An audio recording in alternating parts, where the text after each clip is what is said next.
Hey, what's going on, everyone? My name is Matt Jarbo. This is $3 Theater, and oh man, Hellboy 2019 is almost upon us.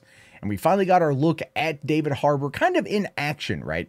No, I'm not talking about this image right here, which popped up a while back, giving us a good high-definition view at just how ripped David Harbour became in order to portray a role that should have rightfully gone to Ron Perlman in the first place. But just this image aside, it's not enough to make us really see exactly everything there is about freaking Hellboy. We don't know much about it. We don't know what really is going on with it, right? But Empire got the goods by talking to Neil Marshall, a director with whom I very much appreciate the guy's work, right? What was it? Oh God, it was a wolf movie in the forest. Something Dog Days, I think. Not Dog Days. It was something like that. Then you had The Descent. You had Doomsday. You had Centurion. Of course, he did a couple episodes of Game of Thrones that were really badass.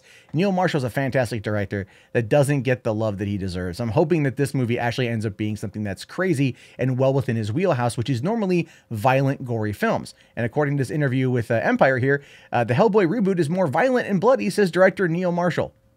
Yay! It's more violent and bloody. Now, listen, here's the thing. Guillermo del Toro's Hellboy 1 and Hellboy 2 are fantastic movies. And I, like so many other people out there, very much want Hellboy 3 to at some point become a reality.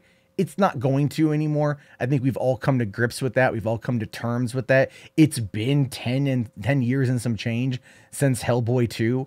And I know Guillermo tried one final time to get it made last year, and it just fell through. Ron Perlman is salty as fuck over this. I don't blame him one bit. But the truth of the matter is, this is a world we live in. They're rebooting Hellboy.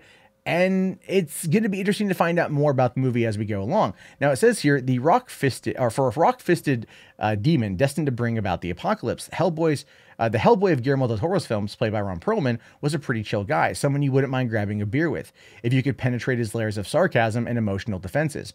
But with Neil Marshall taking over the series for a 2019 reboot, the Dog Soldiers, that's the movie, by the way, Dog Soldiers, and the Descent director is taking Mike Mignola's comic book back towards the more hardened horror territory with a gore-soaked R-rated incarnation, saying it was always a case of, when in doubt, go back to the source material. Some of the stuff is pretty sick, Marshall tells Empire. More violent and more bloody, we weren't making it with the handcuffs on. And that is interesting, isn't it? That is interesting, that they weren't making it with the with the handcuffs on. They weren't making it PG-13 because the studio wanted it. Now remember, New Line Cinema is who distributed Hellboy 1 and Hellboy 2. They're a subsidiary of Warner Brothers, and Warner's is, you know, they put out R-rated films quite often, probably more than anybody else, I'd argue. But at the same time, when you're pitching this kind of like dark gothic horror comedy mishmash film sort of thing that was coming out right out the same year. I mean, it came out a month before Spider-Man 2. It did. The first Hellboy opened April of 2004. It was playing alongside Kill Bill Volume 2 at my drive-in, and it was right before Spider-Man 2 opened. So ultimately, it was like, it kind of got lost in it got lost in Spider-Man 2. I really think it did. And I think also, I forget what other superhero movies came out that year, but it just kind of got lost in the mix. And then a few years later, we got Hellboy 2, The Golden Army, which I felt was a lot better of a film. I mean, Doug Jones was front and center as Abe Sapien, voice actor, everything. Not David Hyde Pierce from the first movie, who went uncredited because of Doug Jones's performance. I felt like the way they ended Hellboy 2 was one that opened up for a great finale to the trilogy, one that fans really wanted. It just couldn't connect it. And I do blame, believe it or not, I do blame the release date of Hellboy 2, which was June 2018 or July 2018. Yeah, no, I think it was, if I want to say, it was like July 11th, 2018, somewhere in there. 2008, sorry. It was July 2008 is when they released it. And that was just a very, very, very packed summer. That was Iron Man came out that summer. Kung Fu Panda came out that summer. Tropic Thunder came out that summer. Pineapple Express, The Incredible Hulk. I mean, that was the summer where they were releasing 2 to 3 big movies every single week. Hellboy 2 got lost in the shuffle of Hollywood just dumping movie after movie after movie. Also, The Dark Knight, right? Right around the same time The Dark Knight came out. It just was so many movies going on at that same time. It just fell through the cracks, didn't make the money. And I think it probably found a pretty good home on home video, but it should have been released in April. It should have been released in September or October that year, and it would have had a better chance at succeeding. That's my complaint with the Hellboy films. But this new one, again, more going back to the more bloody source material, seems cool for me. Going more of a dark horror route seems cool to me. I want to see what Neil Marshall's take is. But here's the image of David Harbour as Hellboy. And look, here's the deal. That looks pretty damn awesome, right? That looks pretty damn awesome right there. He looks like Ron Perlman, which is something that was going to be unavoidable. You know, with the chin and the horns and the prosthetics and stuff. Although I think with Ron Perlman, that was clearly just his chin. But the hand looks great. He looks awesome. The everything looks about what you'd expect from Hellboy. And it looks like it's definitely a bit more, you know, he looks a little bit bigger than he does in this image right here. But we can clearly see that the scars are in the same place, and that this is the final view of that. So look, the way I view it is this: Hellboy is going to be gorier than its predecessors.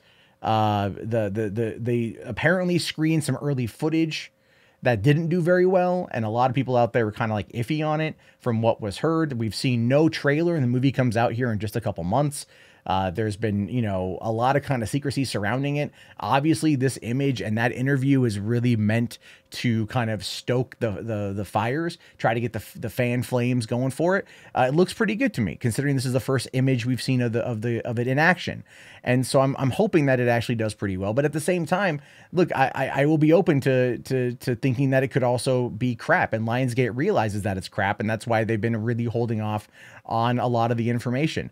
They're trying to keep it as secretive as humanly possible to get as many butts in the door as they possibly can. And if this movie fails, and it's entirely possible that it may, I wonder if they might look back at Guillermo and be like, well, I mean, we kind of messed up this one. Well, what you got in the can on the other one? And the thing is, it's been 10 years. I don't think we're going to ever see it. So I can only hope that this is actually a success, so it does continue the franchise, because Hellboy is a great franchise. The BRPD is an awesome series. You know, Mike Mignola's work is great. And in the world of X-Men and Marvel and DC and all of these other comic franchises, I like to see something that's smaller like this get play, because it's the underdog approach, right? In the underdogs, we always want to see win. So I have high hopes, but who knows? I could be wrong. Anyway, what are your guys' thoughts on this? Do you think this looks cool? I think this looks terrible. You think it's going to be a lot of fun, or is it just a waste of money? I am curious to know your thoughts. Let me know down in the comments below, or you guys can call into our voicemail line at 818-350-3281. That's 818-350-3281, and I'll answer your questions on the call-in. Anyway, my name is, of course, Matt Jarbo. This has been 3 Buck Theater. Please thumbs up the video, subscribe, check back often for more content from me. I'll talk to you all later. Have yourself a great day, and peace out.